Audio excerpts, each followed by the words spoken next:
आपली संस्कृती, आपले संस्कार सदा राहू दे आपल्या सोबत। भारताच्या महान ग्रंथांचे आणि काव्यांचे संपूर्ण संकलन सबस्क्राइब करा तिलक।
मुनि विनती करते मस्तक चरणों में धरते, विनती करते मस्तक चरणों में धरते। नमः नमः भवतारिणी जय देवी श्री हरि की प्रियकारिणी। जय जय महालक्ष्मी माता जग जननी सिंधु सुजाता भक्तों की प्रियकारिणी।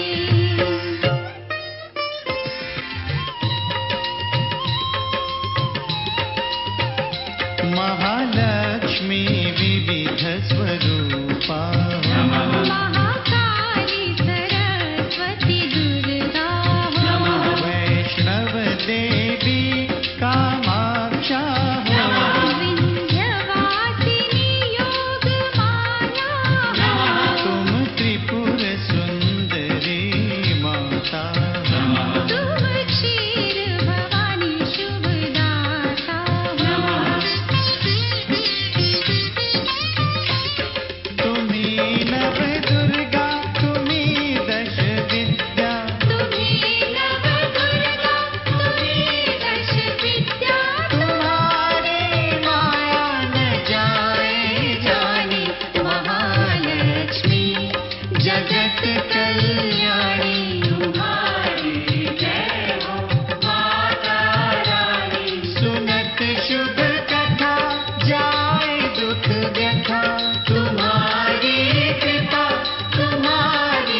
आता मी या अमृत कलशाला सोडणार नाही.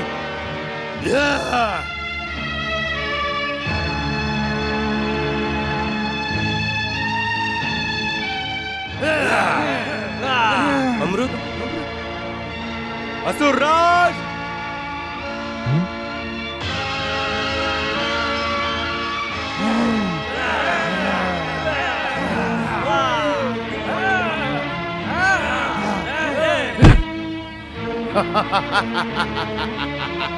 मला अमृत मिळालं, मला अमृत मिळालं. हे देवेंद्र, जर आपण असेच बघत उभे राहिलो तर खूप मोठा अनर्थ होईल. आपल्यासाठी अमृताचा एक थेंब देखील उरणार नाही. जर हे असुर अमर झाले तर आपण सगळे मारले जाऊ. तुमचं सिंहासन देखील ते हिसकावून काहीतरी करा देवराज, काहीतरी करा. आक्रमण, आक्रमण,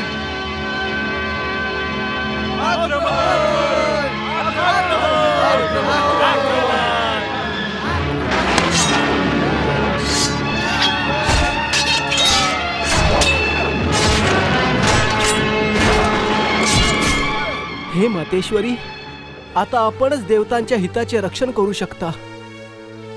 आम्ही आपल्या चरणाशी आलो आहोत महामाया लक्ष्मी.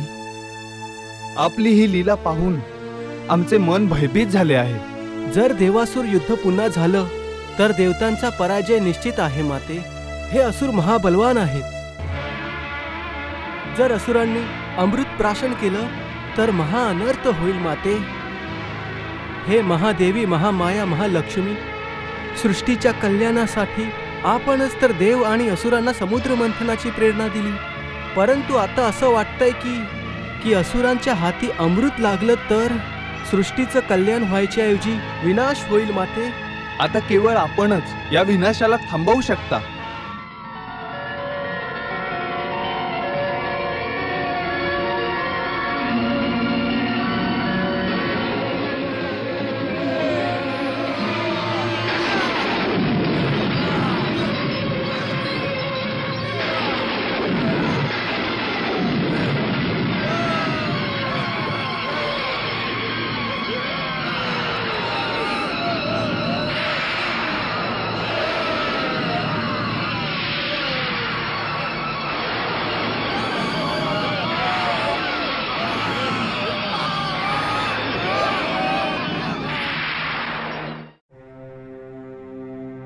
कसला विचार करताय देवी? सृष्टी कल्याणासाठी समुद्र मंथनाचा आरंभ केला होता, परंतु असुरांच्या हटवादीपणामुळे सृष्टीचा विनाश समोर दिसतोय. देवगण आणि असुर दोघेही आपसात लढू लागले आहेत. अमृत असुरांकडे आहे आणि देवतांकडे एवढी शक्ती नाहीये की ते असुरांकडून अमृत हिसकावून घेतील. असुर प्रवृत्तीचे स्वामी असलेल्या या असुरांनी जर अमृत प्राशन करून अमर झाले तर साऱ्या सृष्टीचे संतुलन बिघडून जाईल. मग आपली काय इच्छा आहे देवी? माझी अशी इच्छा आहे की आपणच हे युद्ध थांबवा. जेव्हा कधी शक्तीचा उपयोग होत नसेल तर तिथे कधी कधी युक्तीच कामी येते देवी. युक्तिप्रयोग? हो देवी. स्त्रीचे सौंदर्य, तिची चलाखी या समस्येचं निर्मूलन करू शकतात. ते कसे प्रभू? जरा व्यवस्थितपणे सांगा. देवी, जर आमच्याकडे आपल्यासारखा देखणा चेहरा असता तर आम्ही असुरांना असं मोहित केलं असतं की त्यांनी अमृत आणि अमरत्व सोडून देऊन आमच्या मोहक चेहऱ्यावर जीव ओवाळून टाकला असता आणि सृष्टीतील हा संग्राम थांबला असता. असं वाटतंय भगवान की युद्धाच्या या भयानक खेळाला हास्य रूपाने समाप्त करू इच्छित आहात. हो देवी, अवश्य. पण आपल्यासारखा मोहक चेहरा आणायचा कुठून? नाहीतर हा आम्ही खेळ अवश्य खेळलो असतो, ज्याने जीवनात प्रेम वाढलं असतं आणि भांडणं कमी झाली असती. जर आपण खरोखरच हा अनोखा खेळ खेळू इच्छित असाल तर मी आपणाला परम मोहिनी रूप देऊन अवश्य तुमची मदत करू शकेन. जीवनाच्या इतिहासात हे कोरलं जाईल. भगवान विष्णूंनी भयंकर नरसंहार थांबवण्यासाठी स्त्रीचा अवतारही घेतला होता. सांगा भगवन, खेळाल का खेळ? हो देवी, अवश्य. ज्या खेळाने जीवनात प्रेमभावना वाढेल आणि युद्ध थांबेल तो खेळ आम्ही अवश्य खेळू. हो, आपल्या कृष्ण अवतारात तर आपण प्रेमरस जीवनात पसरवणारच आहात. म्हणूनच प्रेमाचा खेळ आपल्याला आवडेल. परंतु यावेळी या प्रेमाच्या खेळात आपल्याला कोणा पुरुषाचं नव्हे तर स्त्रीरूप धारण करावं लागेल. म्हणून आत्ता सांगा, या असुरांना आपल्या रूप सौंदर्याने मोहित करण्यासाठी आपण काय हा भाव दाखवाल?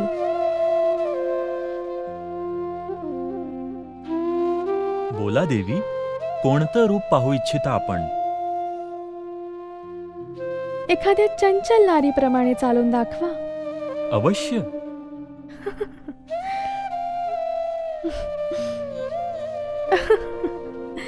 हे काय प्रभू, आपण तर पुरुषांप्रमाणे चालत आहात. जर असंच सगळं असुरांसमोर झालं तर नाटक तर झालंच म्हणून समजा.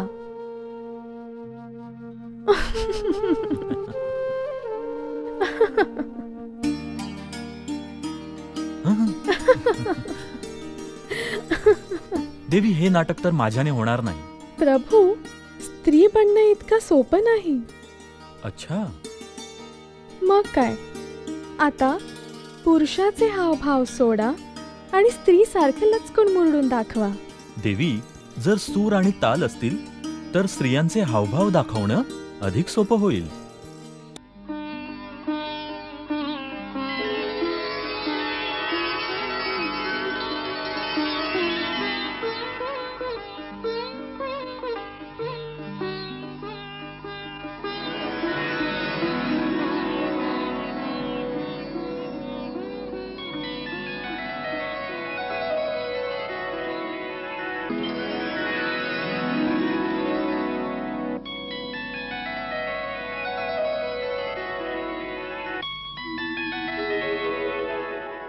वा प्रभू,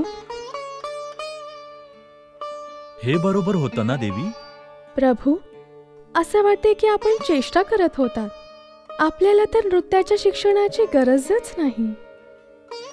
चला, आपण आम्हाला कशाच्या तरी योग्यतेचं समजलात. प्रभू, आपल्या या योग्यतेची वास्तविक परीक्षा तर असुरांसमोरच होईल. देवी, मोहिनी रूप तर प्रदान करा, मग पहा आमची लीला. जशी आज्ञा.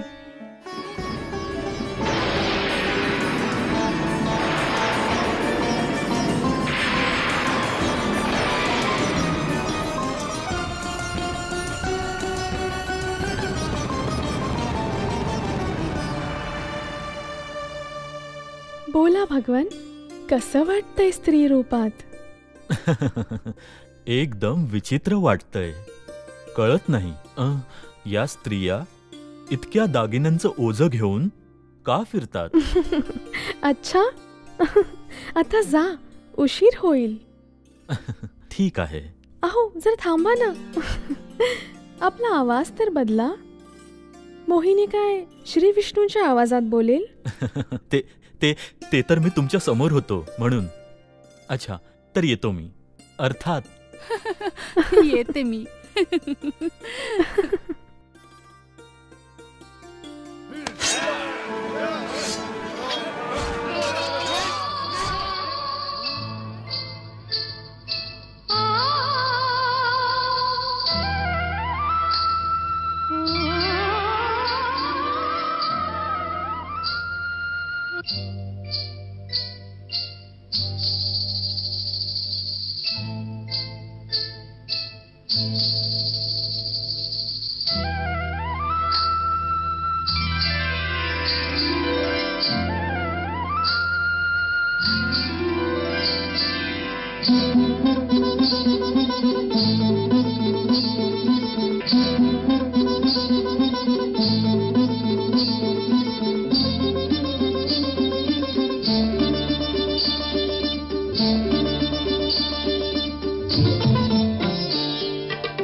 अरे वा, आतापर्यंत तर सौंदर्य समुद्रातून बाहेर येत होतं आणि आता आकाशातून उतरू लागलं आहे.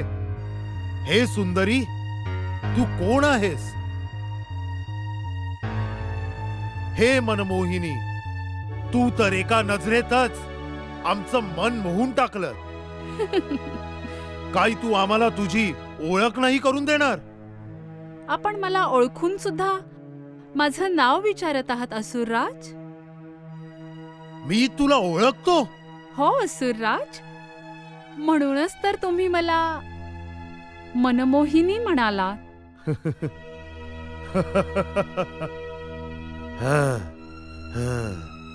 मी मनमोहिनी आहे. असुरेश्वर, तिला विचारा ना की ती आपल्या बरोबर असुर लोकात येईल का? हा.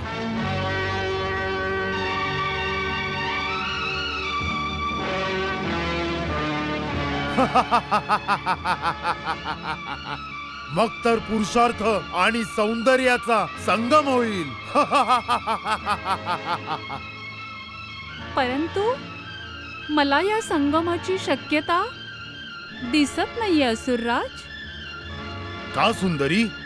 कारण इथं तर देवासुर युद्ध सुरू आहे. काय सांगावं, किती युगांपर्यंत हे युद्ध सुरू राहील? मग आपल्याला मला असुर लोकात घेऊन जाण्याची संधी कशी मिळणार?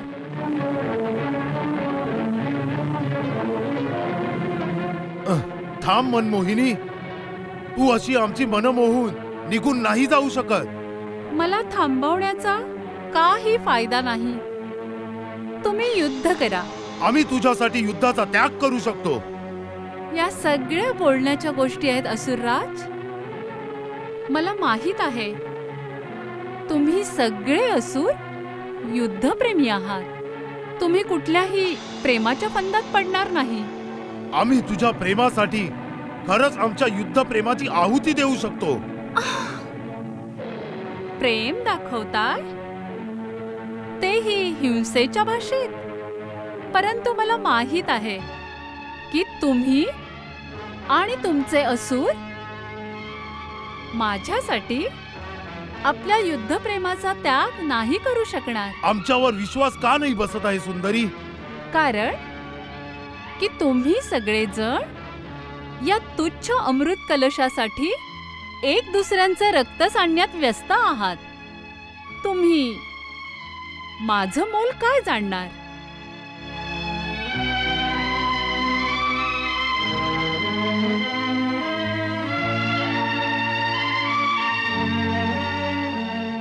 आपण तर सौंदर्य आणि यौवनाच्या अमृत रसाने काठोकाठ भरलेला असा सुवर्ण कलश आहात, जो मिळवण्यासाठी आम्ही काही करायला तयार आहोत. आपल्या समोर या अमृत कलशाची काय किंमत? जर आपण खरंच माझ्यावर इतके मोहित झाला आहात आणि माझ्यावर इतकं प्रेम करू लागला आहात, मग अजूनही या घातकी तलवारीला अजूनपर्यंत आपल्या हातात का धरून बसला आहात? तुला जर तलवार, शस्त्र आणि युद्धाबद्दल इतकी घृणा असेल, तर मी आणि माझे असुर शस्त्र त्याग करत आहोत.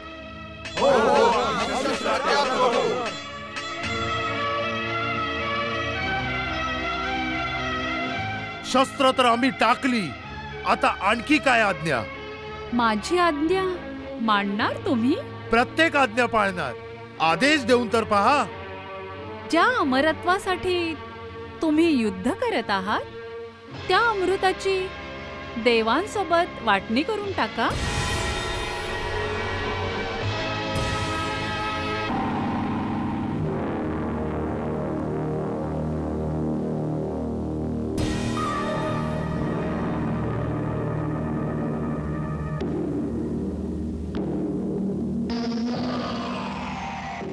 मला माहित होतं की तुम्हाला माझ्या इच्छेपेक्षा हे अमृत अधिक प्रिय आहे.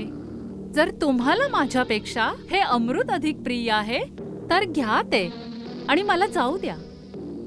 नाही नाही, आम्ही तुला या तुच्छ अमृताबाई गमावणार नाही. जर तुम्ही मला तुमच्या सोबत असुरलोकात नेऊ इच्छिता तर मग आणा तो बेचव अमृत कलश. मी त्याला माझ्या हातांनी देव आणि असुरांमध्ये वाटून देते, म्हणजे भांडणाचं कारणच राहणार नाही. हे असुरराज, जर अमृत रस ह्या मोहिनीच्या हातून प्यायला मिळाला तर अमृत रसाचा स्वाद शेकडो पटीने अधिक मधुर होईल. वा, काय सुंदर सूचना आहे. हे मनमोहिनी, या तुच्छ अमृताला आपल्या हातांनी पाजून त्याचा मान वाढव आणि सगळ्यांना रसमग्न करून टाक.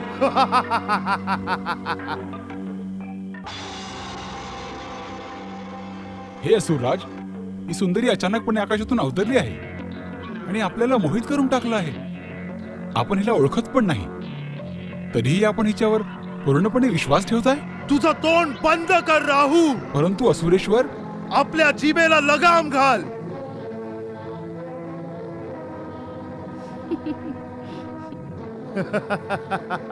हे मनमोहिनी, आता काही विवाद राहिला नाही. आता तरी अमृतपाज आम्हा सर्वांना. जर माझ्याकडून काही चूकभूल झाली तर मला क्षमा करा असुरराज. आता जर तू आमचे प्राणही घेतलेस तरीही आम्ही तुला काही म्हणणार नाही. अर्थात आपण मला अभयदान दिला आहे. हो, निसंदेह. तुझा प्राण तर आता आम्हाला आमच्या प्राणाहूनही प्रिय आहे. माझ्या हातून कुणाला कमी किंवा जास्त अमृत मिळालं तर आम्ही काही म्हणणार नाही. तर मग मी आरंभ करते. तयार राहा. हो, अमृत पिण्यासाठीही आणि तुला असुर लोकात नेण्यासाठी देखील.